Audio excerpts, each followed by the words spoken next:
Maître, pensez-vous que vos confrères, finalement, sont aptes à accompagner des familles quand il s'agit d'aliénation parentale? N'aurait-il pas besoin d'une formation? Disons que c'est vrai pour pas mal de questions. Ça fait pas de mal d'avoir une bonne formation sur des sujets qui sont relativement peu connus, hein, même si ce sont des réalités anciennes. Il existe effectivement depuis quelque temps des formations qui sont dispensées notamment au niveau des services de police et de gendarmerie. Donc ça veut dire que on a quand même pris conscience que le phénomène est suffisamment grave pour qu'on s'en occupe. Ça pourrait être une idée de faire une formation aussi au niveau des avocats. Alors évidemment, ne s'y intéresseraient que les spécialistes du droit de la famille, parce que c'est ceux qui sont en premier. Au moins pour dépister la véracité de ce genre d'affaires qui est complexe. Mais ce serait d'autant plus utile que beaucoup d'avocats eux-mêmes considèrent que l'aliénation parentale c'est quelque chose à prendre avec des pincettes. Et ils ont tendance aussi à, disons, à minimiser, à rejeter, en disant que les parents exagèrent, qu'on a trop facilement utilisé ce terme pour justifier un certain nombre de comportements. Donc une formation, effectivement, pourrait être une solution pour améliorer l'état des lieux, qui n'est pas brillant pour l'instant. Alors, vous vouliez nous parler des avocats? Alors, les avocats, il y a disons, depuis quelques années, on a mis en route une nouvelle approche des problèmes lorsque les enfants sont embarqués dans des situations conflictuelles. On a tendance de plus en plus, les juges en tout cas, à désigner des avocats d'enfants. Alors les avocats d'enfants, ce sont des gens qui sont censés porter la parole de l'enfant. Là, la formation me paraît encore plus nécessaire parce que si c'est bien fait, si l'avocat est capable de rester, disons, très objectif, très professionnel, et de distinguer le vrai du faux, parce que la manipulation, elle est basique dans ce genre de réalité. On sait très bien que les enfants sont manipulés. Si l'avocat d'enfant commence à prendre les patins de celui qui a déjà fait un travail de lavage de cerveau d'un enfant, alors là on n'en sort plus. Le drame, c'est que le juge va se retrancher non seulement derrière l'avis de l'expert, mais il va aussi faire grand cas de l'avis de l'avocat d'enfant. Et si on laisse s'exprimer l'enfant, qu'il est dans le déni. Alors, laisser s'exprimer un enfant, c'est aussi redoutable, parce que vous avez des enfants qui sont capables de s'exprimer, et puis d'autres qui vont se replier sur eux-mêmes. On n'aura pas du tout le sentiment d'avoir approché la vérité, parce que, vous savez bien, l'affaire Doutreau nous l'a montré, la parole de l'enfant, ça aussi, il faut la prendre, la relativiser, et il vaut mieux que des professionnels bien formés fassent cette approche, plutôt que de prendre pour argent comptant tout ce qu'un enfant va venir expliquer devant un juge, y compris les fameuses lettres qu'on leur a souvent fait écrire, les lettres dictées, vous savez, ces lettres où les lignes sont bien droites, où il n'y a pas de faute, mais qui, malheureusement, trop souvent, la lettre de l'enfant va avoir un effet sur le magistrat, ce qui est consternant, mais c'est comme ça. Alors, ce qu'on pourrait dire aujourd'hui, fait un constat qu'à Paris, par exemple, il n'y a pas de compétences réelles pour les avocats, pour les enfants. Si, il y a une antenne des mineurs à Paris, mais moi, en tout cas, l'expérience que j'en ai, c'est pas un succès. Ça devrait être plus contrôlé, ça devrait être mieux formé surtout, pour éviter ce genre de risque. Parce que le fait de rajouter un avocat d'enfant dans une procédure judiciaire, c'est d'augmenter le risque de la manipulation, et à ce moment-là, c'est carrément catastrophique. Mais c'est pourtant une réalité. Si on parle de maltraitance morale, psychologique, théoriquement, le juge qui devrait être saisi en tout premier lieu, c'est le juge qui protège les enfants, donc le juge pour les enfants. Alors le juge, avant même le JAF. Le tribunal pour enfants, lui, normalement va être saisi à la suite d'un signalement. C'est-à-dire qu'un médecin va constater, par exemple, de mauvais traitements et va faire un signalement au procureur de la République. Ou un service social, ou disons toute personne qui peut avoir à donner son avis sur une situation qui n'est pas normale. Les parents de leur côté vont essayer, avec plus ou moins de bonne foi dans certains cas, de sensibiliser le tribunal pour enfants, vont s'adresser à un avocat qui va déposer une requête. Et le magistrat aura à faire attention. Est-ce que la requête est légitime? Est-ce qu'elle est fondée? Il faut faire un certain nombre de vérifications. Ils peuvent le faire sans avocat d'ailleurs, requête. Oui, mais enfin bon, en général, ils prennent un avocat quand ils veulent arriver à leur fin. Et c'est là que ça devient plus compliqué, voire plus dangereux. Les juges bien rodés savent très bien que dans un certain nombre de cas, il faut savoir dire non. Parce qu'il y a un scénario qui se met en place et le juge va servir d'instrument. Et malheureusement, il y a des juges qui se laissent convaincre plus facilement que d'autres. Mais les magistrats bien trempés, qui ont vraiment une bonne expérience, savent aussi dire non. Mais là, dans ce cas, le juge devrait demander une enquête sociale. Ah, mais ils le font. Ils le font. Faut voir dans quelles conditions travaillent les services sociaux aussi. Hein. C'est pas toujours édifiant. Hein. Souvent, c'est fait. Alors, ils ont eux aussi toujours l'argument qui consiste à dire on a trop de boulot, on est débordé, on doit faire vite, les juges sont pressés, ils nous demandent de faire ça dans un délai relativement bref, souvent trop court. Là aussi, il y a beaucoup à dire sur les rapports des services sociaux. Vous savez, parfois les services sociaux ont tendance à essayer de savoir si le juge n'a pas déjà une petite idée, vous voyez, pour essayer de ne pas se retrouver en porte-à-faux par rapport à ce que le juge pense au départ. Mais là, c'est du subjectif. Là. C'est très subjectif. Et souvent, les parents qui sont confrontés à l'enquête sociale découvrent une réalité complètement déformée. Hein. Ça, c'est manipulé du début jusqu'à la fin. Est-ce que les enquêtes sont bien faites en général? Sinon, pour celles que j'ai vues, franchement, c'est n'importe quoi. C'est-à-dire au téléphone?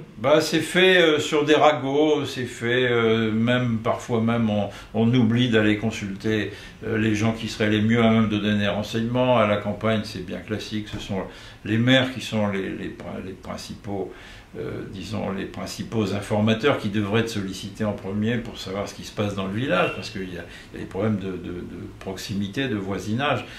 Souvent, on ne pense même pas à aller demander l'avis du maire ou des représentants, disons, les mieux à même de donner des informations objectives. On va se contenter de ce qu'on a mis en avant, c'est-à-dire des gens qu'on a soigneusement désignés pour vendre un discours convenu avec des preuves fabriquées. Enfin, c'est assez calamiteux dans l'ensemble. Hein. Il faut le dire les choses comme elles sont. Une enquête qui serait bien faite, elle consiste en quoi? Vous savez, tout ce qui est béni de l'étiquette politiquement correcte est à prendre avec vraiment des pincettes, parce que c'est politiquement correct qu'on fait confiance au système, alors que le système, dans bien des cas, ne fonctionne pas. Pourquoi ce système ne fonctionne pas? Parce qu'il y a des gens qui sont assez rusés, assez malins pour le pervertir, et qu'en face, il y a des gens qui ne sont pas assez malins ni assez rusés pour s'en rendre compte, ou pire, que ça ne dérange pas. Là, c'est le comble, mais c'est une réalité quotidienne. Que ça ne dérange pas, c'est une réalité quotidienne? Oui, bien sûr, bien sûr, bien sûr. Mais ça, on a du mal à l'admettre, hein, parce que ça choque un peu. On dit, mais enfin, quand même, c'est des gens de métier, ils auraient dû être un peu plus prudents. Non, non, non, non, non. Alors, écoutez, les Français, a priori, ont déjà beaucoup de mal avec leur justice. Ce n'est pas très encourageant ce que vous nous dites. C'est pas très encourageant. C'est vrai que vous avez, par contraste, vous avez des magistrats qui sont des gens extrêmement consciencieux, des gens avisés, prudents, et surtout un grand problème pour la justice. Les magistrats courageux, il y en a. Et le fait qu'il y en ait, c'est plutôt rassurant, mais il n'y en a pas assez. Vous n'êtes pas très encourageant sur le traitement de l'aliénation parentale. Quelles seraient vos attentes, vous personnellement? Moi, je suis d'un naturel optimiste, disons, mesuré. C'est-à-dire que l'état des lieux est calamiteux. Il n'y a pas que moi qui le pense. Hein. Je peux vous dire que même dans les hautes sphères judiciaires, on est parfaitement conscient du problème. Donc je pense que ces gens-là qui sont réputés intelligents, ayant pris conscience du problème, ça finira par avancer. Vous avez déjà un rapport au président de la République qui est quand même un événement. On parle de l'aliénation parentale dans le rapport de la défenseur des enfants. Même si l'institution est appelée à disparaître, ça laisse des traces et maintenant on ne peut plus reculer. Donc ils vont être obligés de s'y mettre, tous autant qu'ils sont. Les services sociaux devront arrêter de chausser les patins des juges pour faire leur boulot en fonction de ce qu'ils vont découvrir et ne pas essayer de savoir ce que pense le juge pour éviter de se trouver en porte-à-faux avec lui. Ça serait un grand progrès. ils en ont les moyens, ils sont peut-être pas toujours des formations adéquates, mais c'est pas ça le principal problème, c'est un problème de courage. Courage de Paul par rapport à Pierre, c'est-à-dire que chacun doit être dans son rôle et ne pas avoir peur de ce que va penser celui qui est censé contrôler le boulot. Alors ça, c'est vrai à tous les niveaux. Et les problèmes se régleront petit à petit. Je pense que ça finira par des décisions plus courageuses, des cours d'appel, de la Cour de cassation, qui est bien timorée aussi dans ce domaine. Mais est-ce qu'il faudrait légiférer différemment ? Non, ça n'a jamais servi à rien de légiférer. On pourrait mettre l'accent, comme je vous l'ai dit tout à l'heure, sur l'aspect maltraitance, l'aspect violence. Il faudrait qu'on commence par déposer des plaintes au pénal pour faire cesser ces comportements qui sont des comportements criminels contre les enfants, c'est tout. Alors évidemment, quand on est encouragé dans le milieu familial, hein, puisque les familles ont aussi leur responsabilité, on soutient le membre de la famille qui veut s'accaparer de l'enfant. Bon, alors ça va très loin, vous savez, la solidarité familiale, ça donne des faux témoignages, ça donne une complaisance, ça donne tout ce qui fait que le phénomène va s'aggraver. Parfois les avocats en font un peu trop quand ils défendent le point de vue qu'on leur demande de défendre, mais qu'est-ce que vous voulez? Ils sont payés pour ça. Alors évidemment c'est plus compliqué, mais c'est une réalité aussi. Ils mettent de l'huile sur le feu souvent les avocats, et ça c'est regrettable. Alors justement, si un parent lésé aujourd'hui déposait plainte auprès du procureur pour une maltraitance psychologique, en évoquant l'aliénation parentale, sans passer par le JAF et le juge des enfants. Non, plainte au parquet, il n'y a pas besoin de juge pour enfants. Le parquet peut parfaitement instruire une plainte à partir du moment où les éléments sont sérieux. Ça peut déboucher ensuite sur une instruction à bonne et due forme, avec désignation d'un expert éventuellement. Mais pour ça, il faudrait qu'il y en ait plusieurs des plaintes. Il faudrait qu'elles soient médiatisées. On finira par admettre que c'est pas normal de maltraiter un enfant, puisque finalement, tout le monde est bien d'accord là-dessus, mais on ne le fait pas. Là, il y a du boulot.